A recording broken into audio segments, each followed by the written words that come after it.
Hello, I'm Patrick Davidson. Welcome to ReCAPS. For Ventura City's 150th anniversary, CAPS produced a series of interview programs with local historians and storytellers titled Ventura Legacies. On this edition of ReCAPS, we're sharing another of these engaging personal stories exploring Ventura's fascinating history. This edition of ReCAPS features stories by Dorcas Thille. Welcome to Ventura Legacies. It's my pleasure today to welcome Dorcas Thille to the studio to share some of the backstory, some of the stories of her extraordinary family. Agriculture is such a big part of this community of Ventura. How has it changed? How has it evolved? Oh, well, let's see. When I was small and we'd go to Grandfather Crane's, there were walnuts there. Now there are lemons and avocados and vegetables. When we lived in town until I was starting school, and then we moved out to Parejo, we lived in the house south of Telegraph, just west of Todd Barranca, the one with the porte-cochere, where Dad taught me how to change a tire because he was sick and couldn't. Oh, what? He was sick and couldn't do it and decided I should need to know how. And that was before World War II. I was going to say, what vehicle are we dealing with? It was a Ford sedan. I would say probably a 38 Ford. And you're out changing tires. Mm-hmm. One. We had a flat tire, so. But we lived there when I started school and went to Briggs School. Another story about that was my brother was he's 3.5 years younger than I. So he was not to go out to the road, Telegraph Road. It was the only way between Ventura and Santa Paula. And was not to go out there. So Mother drew a line across the driveway. You're not supposed to go out there. Beyond that line. She found him out beyond it. And he said, well, I went around.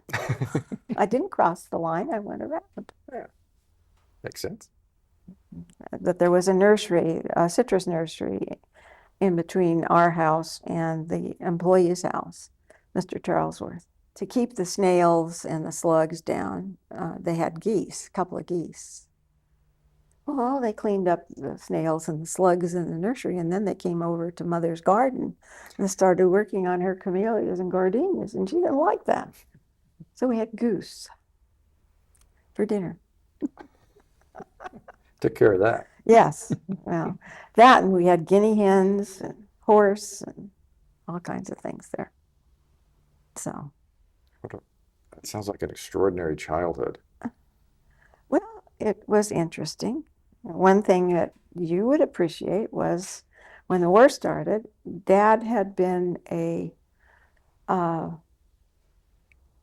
student at Stanford. All 9 of Grandfather's children went to Cal, including Dad. All 9 went to Cal? Yes. Wow. Oh, and a story about that was one time and this was after the war when we lived at Dickinson's, because I can remember where we were sitting. And my brother said, how come Mr. Teague has all that money and Grandfather doesn't? And my father looked at him and said, well, Mr. Teague had 3 children. And your grandfather had 9 and all graduated from college. Now, with nothing more was said. Shows where your money went. Well, yeah. Education was important to my grandfather, who had graduated from college in 1890. Yeah, that's what's coming, what I'm realizing. Yeah, 1890, he graduated from the University of Maine with a degree in civil engineering. If I remember correctly, we've got Cal, but we've also got Stanford here. Well, Dad's best friend in Santa Paula High School was Art Schilder. And Art went to Stanford, and Dad went to visit him. This was in the first semester at Cal. He went, I think, for Thanksgiving, he went down there. And he decided he was going to move because Cal was too big. And this was in 1925. Too many people, too big. He didn't, no. So he went to Stanford against the superintendent of Santa Paula High School's advice. And his father, who was a great friend and had worked with Robert Gordon Sproul, who was president of the university, wasn't particularly excited either, but Dad graduated magna cum laude from Stanford. So, anyway, well, and it was also, Mother was going to, she was supposed to go to the girls' school in Berkeley, but no. She went to San Jose Normal, well, San Jose State. So that was closer. So It probably. wasn't just to be obvious here, it wasn't just the boys in the family, it was the girls. Oh, the girls went to school. Oh, yes. Yeah, they did. Because there was an era, that was a time when not so much. No. But it was equal all Oh, the way yeah. across. Oh, no. Oh, no. In fact, after Charlie was killed, I was visiting with the children at grandfather. He's the only one that looked at me and said, and he was in his 90s at the time, how are you going to manage financially? And I said, well, Dad Kimball has me doing all the billing for E.C. Kimball and Son, all the toppers and all the root cutting and all of everything going. So, and I'm getting paid for that.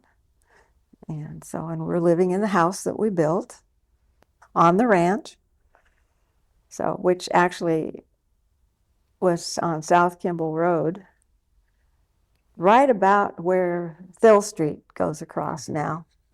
And then after John Kelly and I were married, we moved around the corner into the house that was on Albert Thille's property, which is now where the park is. And the big house had been Dr. Nichols' ranch until Albert bought it, but we lived there. And the children could ride their bicycles over to Grandma and Grandpa Kimball's, and they could ride the horses. And the older daughter learned you don't ride a horse through the irrigation ditches, furrows. She spent one half a day fixing the furrows that she had crossed when she rode across. You can't do that. So there was lots of it, but it was a single paved lane, hardly enough to meet a car. And now it's a 6-lane divided highway. But Kimball's house is still there. And my oldest was married there in the garden. So, I mean, how did you manage? I realize your home was free in essence and you were covering the books, but I mean, you put kids through college and everything. So, well, then I married again. And when I wrote a letter to Dad Kimball about how we could manage to run the trimming business. And that's since Charlie had built it up and so on and so on. But he said no, he was going to hang on to it.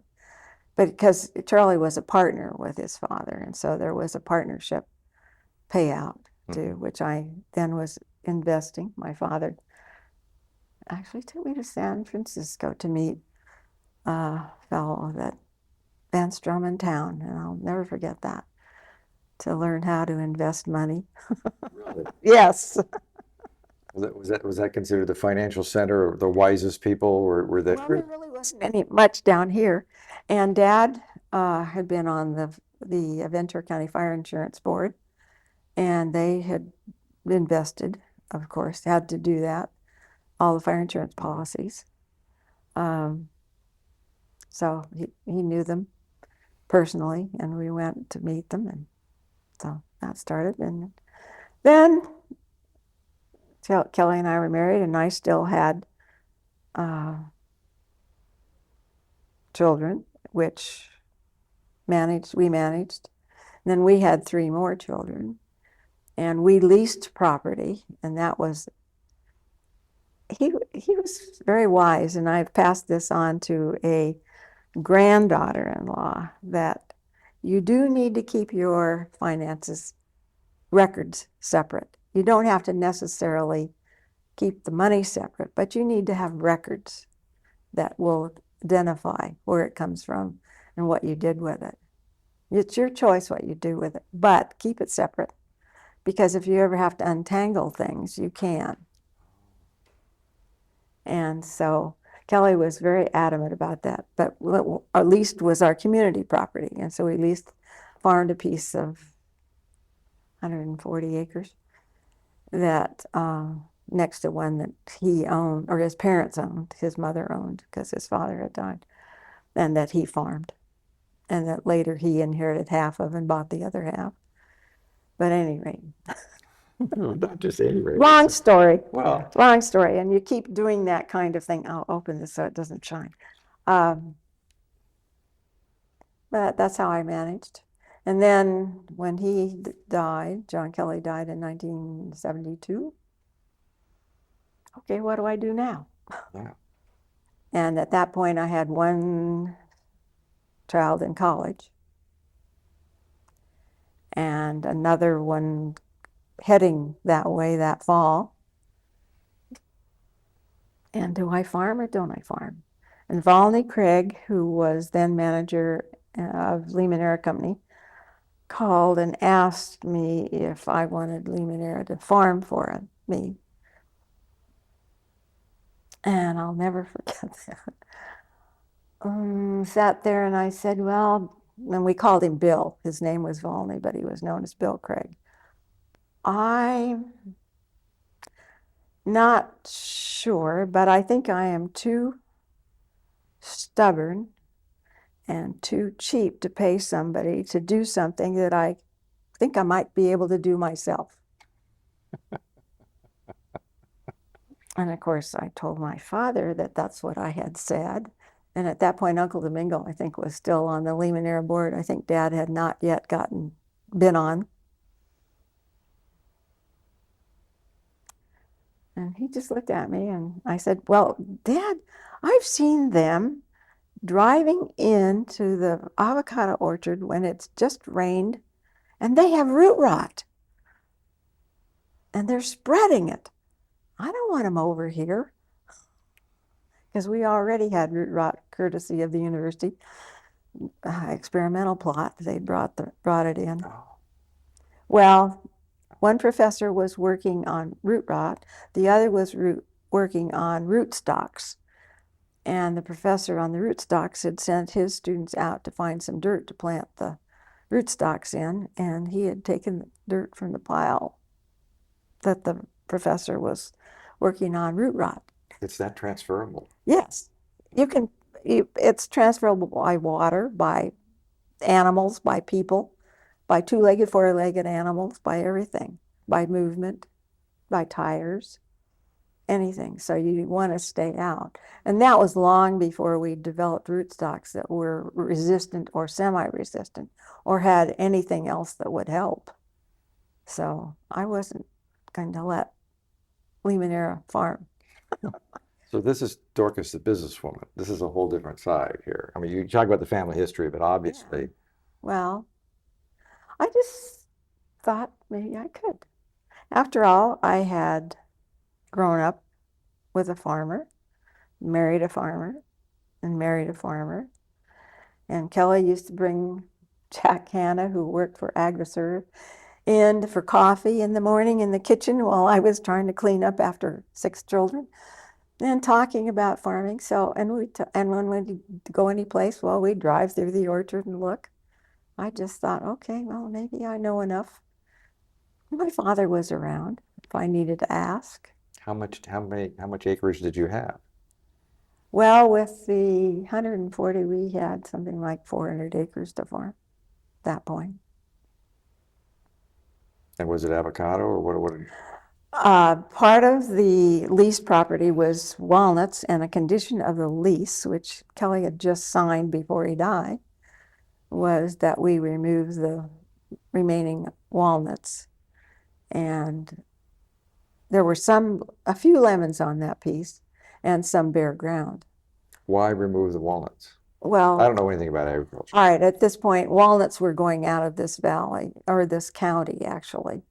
Too much problem with orange navel worm and other problems that went on that and financially, it was not economically viable. There were other crops that would do better. That was why the walnuts were going. That's why they went from potatoes and barley and grain to sugar beets and the next and the next and the next. And now we're still looking for the next because avocados have a problem with the borer, and citrus has a problem with psyllid and HBL, and so HLB.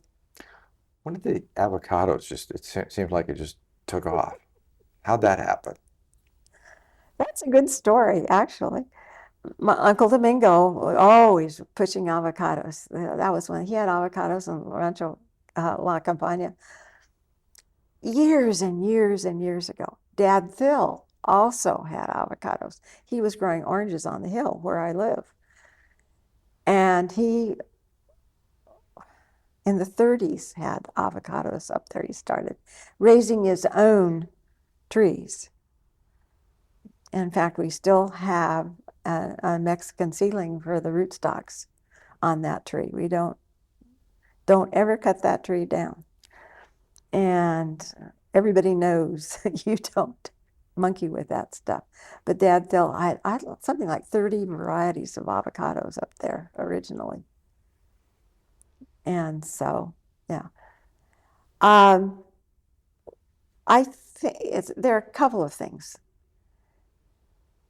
The avocado industry, including all of us who were really, really worried about the Mexicans coming in, we fought them tooth and nail because they had diseases and problems we didn't want. And so we fought them and fought them and fought them until finally they worked on it enough so that they could get certified and that they didn't have that problem. They could come. Seed weevil and other things. And everybody just went, oh, gee, that's just going to kill us. But the other good part about it was we didn't have avocados all year long. So every year when the avocados were ready to be marketed, we had to buy our shelf space back in the grocery store. Okay. And having fruit 12 months of the year made the difference. I think it's just Fascinating. started and people got used to buying them, people got used to liking them, and they were always available. And sometimes at an unreasonable price, but still, they're a good food. If you eat an avocado a day, that's probably 380 plus calories. That's plenty. Discount that it's a very good food value for you. My mother always had half an avocado with French dressing she made her own oil and vinegar dressing in the center. That was her lunch.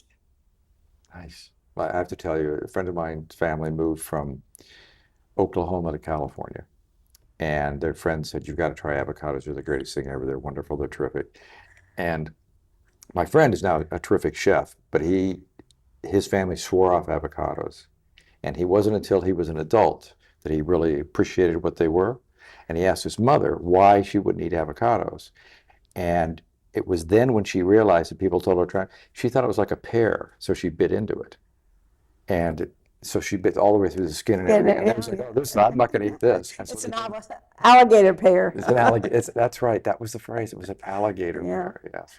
Well, when my younger daughter went back to graduate school at Case Western, I drove back with her, and we went to the grocery store little grocery store around the corner from where she lived. And I walked up and I said, oh, you have avocados. He said, those are calavos. And I looked at him and I said, yes. The fruit's name is really avocado. It's marketed by a company called Calavo. And Calavo at that point was the only one that really marketed in the East or Midwest. The rest of the packers didn't, but Calavo did. And so, but he said, that's a Calavo. That's a Calavo. That's a Calavo. And I thought, oh yeah, well, okay. You know a little bit about that. Yes, at that time I was actually Was I on the board? Not quite, or maybe. Yeah. I don't know. Wait, this has been great. This has been exactly what my final question, I guess, and it may spawn a number of things. Um, are your kids involved in business, in the agricultural business here? Yes, they all are. They all are. They all are. Gordon and his younger sister Margaret own property east of town. In fact, Margaret and her husband just bought another parcel a couple of years ago, remodeled. They total rehabbed a house, and Gordon replanted the orchard totally. And a very interesting connection is that the property was owned originally, or before they bought it, from a fellow who had worked for Hardison Ranch Company and was the picking foreman, and actually taught me how to drive a truck down the rows of lemons before World War II or during World War II, because they didn't have enough fellows to one drive the truck, two to load the field boxes on. So I could just barely reach the clutch, and he taught me how to do that. And just be very careful so that you don't spill those boxes of fruit. Right. Pop the clutch. Right. But Pinky's property was for sale because his son didn't want it. Wasn't a farmer, he was a horseman, and they lived in Virginia. And so Margaret and Bill bought it, and they now live there. And Gordon and Nancy live up Timber Canyon too, just a mile above where my parents lived. So, and then Anne, the older daughter, and Margaret both own property up south of Sacramento, west of the river. So now we've got full circle back up towards the Sacramento. Right, right. Well, when the 126 freeway went through, it took off the top of Dad Phil's property and part of Kimball and Hale's. So he took that money and invested it up in Sacramento area. So the kids, all three of the children owned property up there, and then they traded their interests at one point so that the girls ended up owning property up there, and Margaret owned property with Gordon, and then she added more to it. And then the three boys own a parcel, and then have a half interest, I have a life income interest in half of the property, and the other half of the property is mine that Kelly owned. So the boys and I farm together. So yeah, but they all do. And Nick bought property up in San Luis Obispo County. He bought some property. He went to school and decided he was going to be a computer geek, and ended up going to England when we all went to England when Charlie was a baby, and then staying there because he was at Stanford, and he stayed and went to work for Barclays Bank, teaching their computers to talk to each other. And then he stayed 6 months, and his student visa or his work visa was up, so they asked him to extend it. So they extended it for another 6 months, and they asked him to have it extended the third time or the second time, and the government said no. So Nick called and said, "Mom, wasn't Dad Irish?" "Yes." "And you have his birth certificate?" "Yes." "And his mother was born in Ireland?" "Yes." So I did all the research, sent him all the paperwork.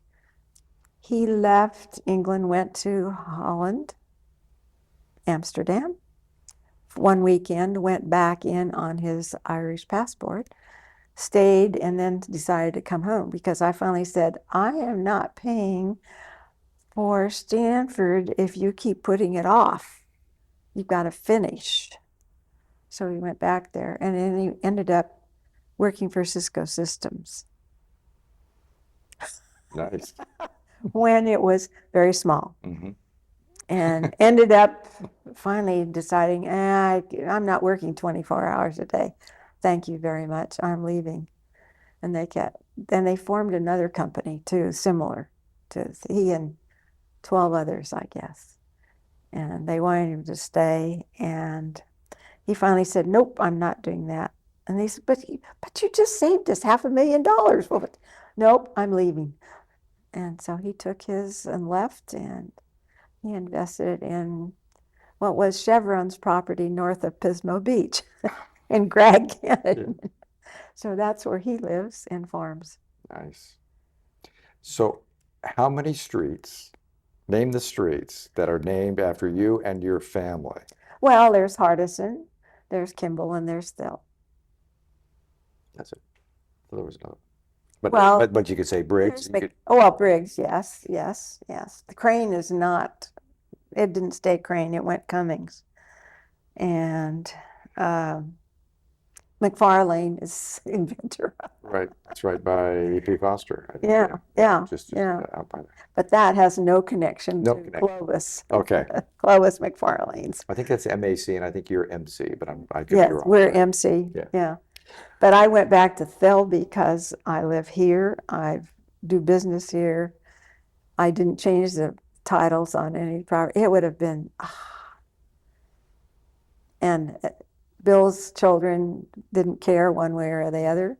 He cared because it made him feel good. I guess if I'd been smart, I probably would have said, socially, I'll be McFarlane, but business-wise, I'm still Thille. Wow. Because I'd been Thille 30 years. That's who you are. Yeah, so, yeah. Good. Well, and I'd walk into the room and they'd say, oh, there's Circus Thille. Or, what is it now? So I thought, heck, it's just easier to stay Thille. Well, it's been delightful. Thank you very much. Thank you, Patrick. This is a joy. I mean, the whole history, the whole family, what you've done for this community, how it meant to everybody has been wonderful. I don't know what I've done for the community. No. What the community has done for me, and as my father always said, invest in the community in which you live to make it be the community you want to live in. What an appropriate way to end. Thank you. You're welcome. Thanks for joining us for Ventura Legacies. See you next time.